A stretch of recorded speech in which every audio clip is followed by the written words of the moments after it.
so much. Aloha. Talapalava. Mabuhay. It is such a beautiful sight and an amazing feeling to be here to join all of you on this special night.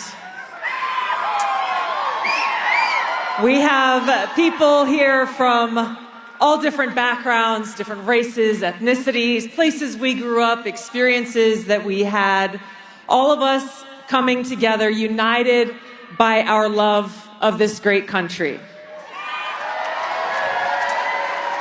We are united by our love for each other as fellow Americans. We see each other as children of God and recognize that as we come together, we may disagree on some things, but we appreciate our fundamental God-given rights and freedoms that are enshrined in our Constitution and Bill of Rights.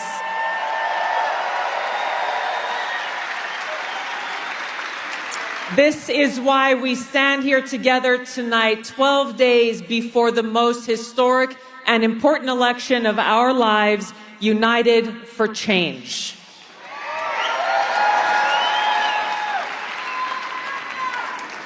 There is a very clear choice in this election. I am doing all that I can to help elect President Trump because there is nothing short of our freedom and our future on the line.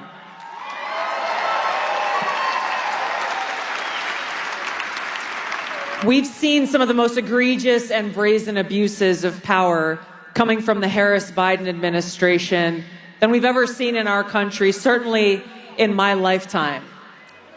To see a person in Kamala Harris who is telling the American people that she believes in free speech, that her campaign is about freedom, and yet fundamentally she does not believe in our right to free speech. She doesn't believe in our right to gather in places like this and express ourselves. She doesn't believe in our right that is fundamental to the First Amendment to criticize our own government. We saw just recently in the aftermath of Hurricane Helene's disaster wreaked on the people of Western North Carolina and 5 other states. Those of us had some things to say on behalf of our fellow Americans about how they have been failed by our government during their most dire time of need.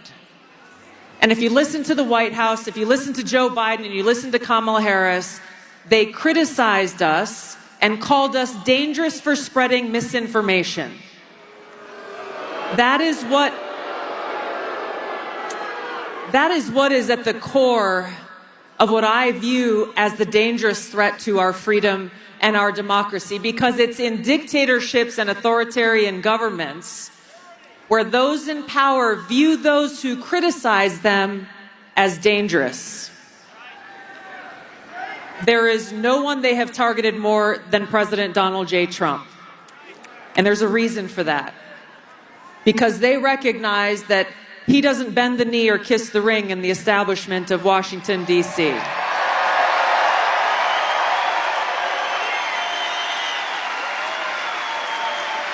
They recognize that he brings the voices of the people of this country who are frustrated and sick and tired of being forgotten and left behind by those in power.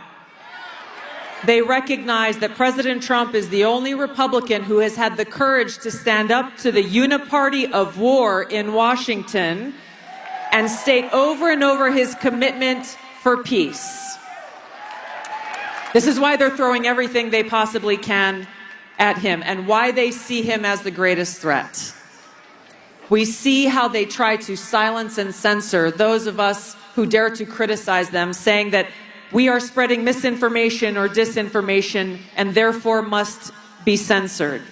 How can we trust a person to uphold her oath to support and defend the Constitution of the United States who does not believe in the First Amendment? We can't. Exactly. How can we trust a person to uphold her oath to the Constitution who doesn't believe in the Second Amendment and our right to protect our loved ones?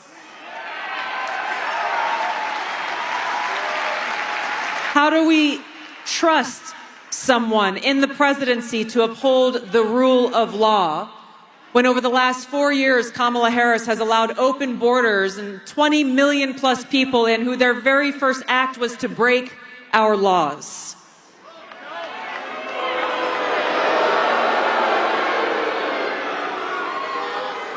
We cannot allow ourselves or our friends to fall for the lies and the propaganda. She's working hand in glove with the mainstream media and big tech, doing all that they can to erase the past and try to make us believe that this new picture is somehow true. They're so afraid, and they're doing all of this because they see that a free people in a free country are the greatest threat to their power. That's us.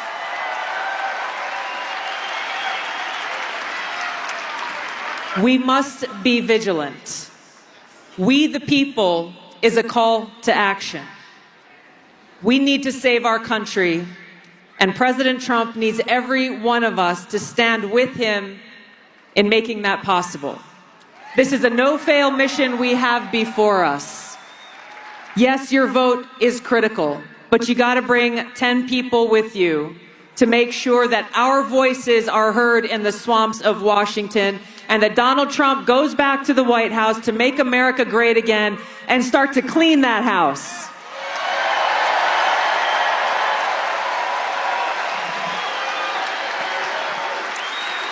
Now, President Trump said something last night when we were in Georgia that really struck a chord with me. He told the people there in Georgia that what he has built and what he is leading is a movement of love.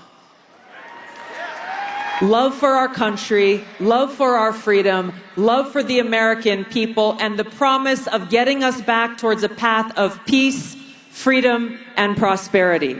This is why I'm supporting President Trump, and this is why we need to send him back to the White House.